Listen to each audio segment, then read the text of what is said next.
From the very first installment of the Final Fantasy series back in 1987, status effects have been both a blessing and a curse on the player party. Ever expanding in variety, each new game has offered a buffet of options, introducing new and creative ways to keep players on their toes.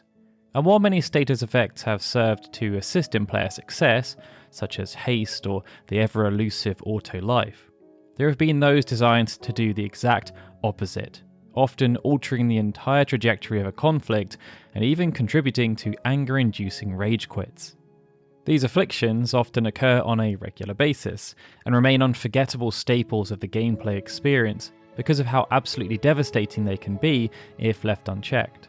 So despite any aggravated frustration that might erupt at the mere memory, let's run through 7 of the most annoying status effects. As usual, we're going to keep this to 1 entry per game, though there's certain to be plenty more that made our blood boil, especially in games like our first entry, where these status effects could be just as challenging to get rid of as they were to live with in that moment. Though there are status effects with more notoriety throughout the Final Fantasy franchise, disease is one of the few that has appeared only a handful of times. Yet despite an iteration of the status being implemented in just 6 games, its impact on the player has been so great that it's often cited at the top of any discussion debating the worst status effects across the franchise, but specifically for its appearance in Final Fantasy XII. Throughout its numerous guises, disease, or virus as it has sometimes been called, has often prevented something from happening. In Final Fantasy IX, it prevented a character from gaining experience or AP following a battle, and in Final Fantasy XI, it resulted in hampering the regeneration of HP and MP. It was then similar in Final Fantasy XII, but instead of affecting regeneration or progression, it turned a player's current HP into their maximum HP. This meant that whenever a character took damage, their maximum HP dropped until they had only 1 HP remaining. Due to this mechanic, characters couldn't even take advantage of any enhancements granted by the HP critical status, and the situation could be significantly worsened should debuffs such as poison or sap be added, creating a very devastating cocktail. To make matters worse, the status remained even after a KO, with afflicted characters having to return to battle with only 1 HP. If multiple party members became infected, this could result in a race against time to remove the status effect as quickly as possible, before even more damage could be done. And while there are numerous ways to remedy the condition, they were not always readily accessible. The bubble status, for example, prevented disease should the player be knowledgeable enough to cast it beforehand. Remedies with Remedy Law 3 cured it, assuming the player had access, with the cleanse spell also able to get the job done. That is to say though, that while there were plenty of means to get rid of disease, accessibility was the crux of the issue, especially for those going in without any knowledge of what to expect. Of course, if none of those solutions were within range, a save crystal also did the trick, as long as there was one nearby, which was hardly a guarantee. Thankfully, disease has yet to make another appearance that rivals that in Final Fantasy XII, with various iterations in Final Fantasy XIV and Brave Exvius providing significantly less impact. However, that isn't to say we won't see it again someday, as Square Enix is always recycling and renewing older game mechanics. Perhaps disease is in fact due for a dangerous and no doubt frustrating return. Now, unlike our first entry, which has only appeared in a handful of games, our second status effect has been as ubiquitous with Final Fantasy as chocobos and crystals. Confused is one of the first status effects players might think of when asked which they despised most, and part of this has been its ever-present nature. After debuting in the original Final Fantasy, Confused has made its way into nearly all the installments that followed, and even made its mark on other Square franchises like Kingdom Hearts and Bravely. Now, though Confuse has to be considered a common debuff across many of these games, the particulars of its execution vary from one game to the next. As a general rule though, it places characters in a confused state, causing them to turn their attacks on a random target, even themselves. It was a pretty straightforward concept, tailor-made to frustrate any player. though somewhat worse in installments like Final Fantasy IV, where a confused character could utilize magic as well as physical attacks. It was in Final Fantasy VIII, though, that this status effect took a truly insidious turn, as those afflicted with Confuse were able to attack, use magic, and use items available in the player's inventory. Magic stock was directly related to character stat growth, and this meant Confuse could even impact builds and forward planning because characters who were confused could use magic. Watching Squall also waste that single holy war you'd spent hours attempting to obtain could be rage-inducing. This came into full force when squaring off against the infamous Marlborough. With its signature Bad Breath attack, Marlborough's inflicted not just confusion upon the whole party, but stacked it with other status effects, namely Berserk. Given that Berserk caused characters to deal enhanced physical damage, facing off against these foul-mouthed monsters could prove devastating within seconds of entering combat if the characters were then confused and started attacking themselves. There were ways of defending against this, however, but this generally required outfitting the ST-Def-J ability with 100 confuse spells for each character, if you wanted them to be completely immune, which was a task not easily accomplished. Paralysis has also appeared in nearly every installment of the Final Fantasy franchise. Now, control is a fundamental tenet of combat in role-playing games, so taking away control from the player can be a very frustrating affliction to contend with. That's exactly what paralysis has done for years, making it so characters afflicted may or may not be able to act on their turn. There have been numerous iterations of paralysis over the years, with stop and stun being considered prominent variants, but nothing makes the blood boil like one of its earliest iterations. Somewhat revered or reviled for its brutal status ailment, Final Fantasy II was noteworthy for its executional paralysis due to it being entirely possible for the party to get caught up in the status and subsequently be stun-locked. Various enemies were able to inflict the status on the party, but it was enemies that arrived in large groups, like Landrays or the aptly named Stunners, that were the most hazardous. They were able to utilize multiple turns to try and paralyze each party member, and this made those encounters very hard, and sometimes even impossible. Though a character could potentially recover from the ailment at the end of each turn, there was little chance of that being helpful when those same enemies were then bearing down waiting to cast it again.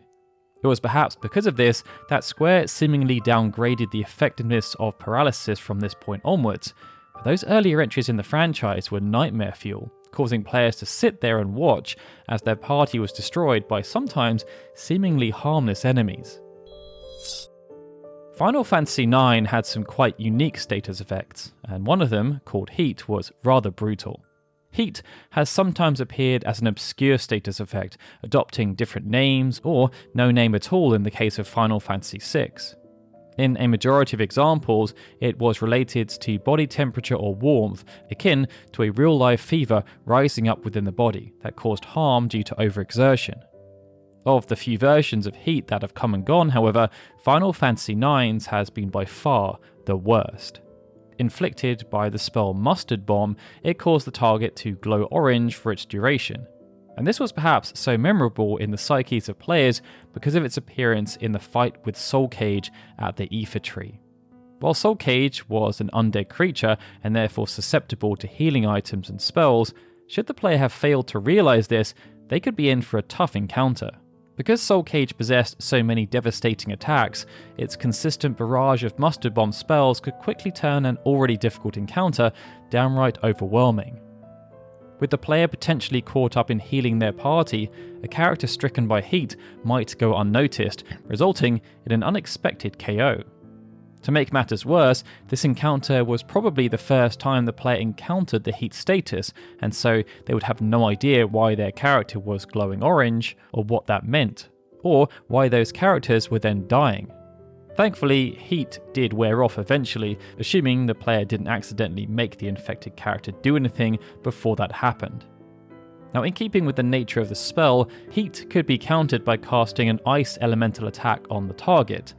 But rather than casting Blizzard on their own party members, it was simply best to utilise the body temp support ability prior to any encounters, as not even Reflect could stop a Mustard Bomb from blowing up in a character's face.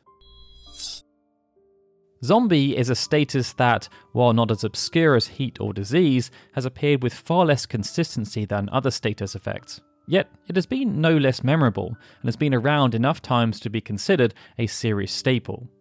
Having first appeared in Final Fantasy V, Zombie didn't much resemble what the status came to look like in later franchise installments.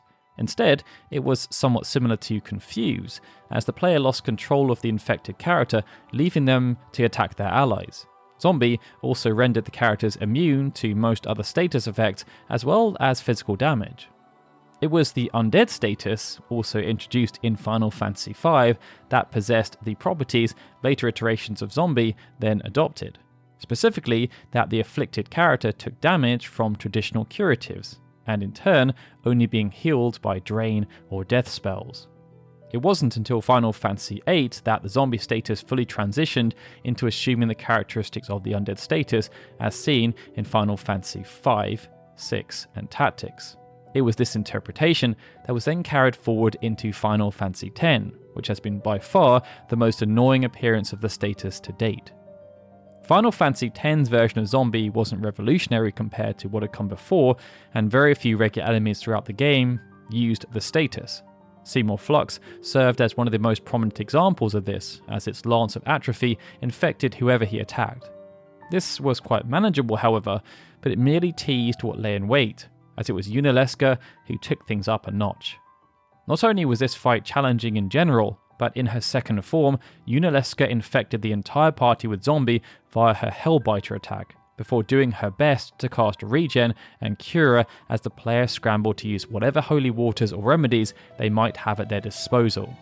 Hellbiter could then be repeated, and characters saddled with Regen found themselves basically poisoned. It was a struggle just to stay in the fight, let alone manage to damage Yunalesca. But then, the script got flipped again as she transitioned into the third form. Suddenly, all those struggles to get rid of zombie became a catch-22, as the lone defense against Yunalesca's Megadeth attack was retaining the zombie status, so the characters were rendered immune.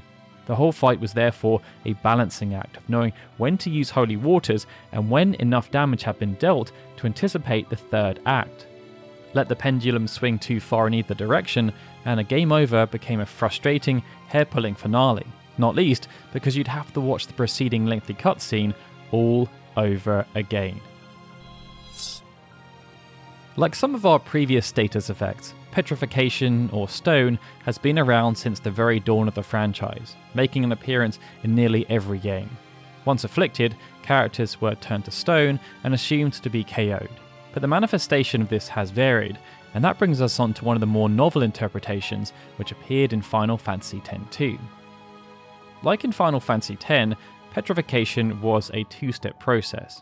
After turning a character to stone, an additional feature could then be utilised wherein, if the afflicted character was struck in just the right manner, they could be shattered and ejected entirely from combat.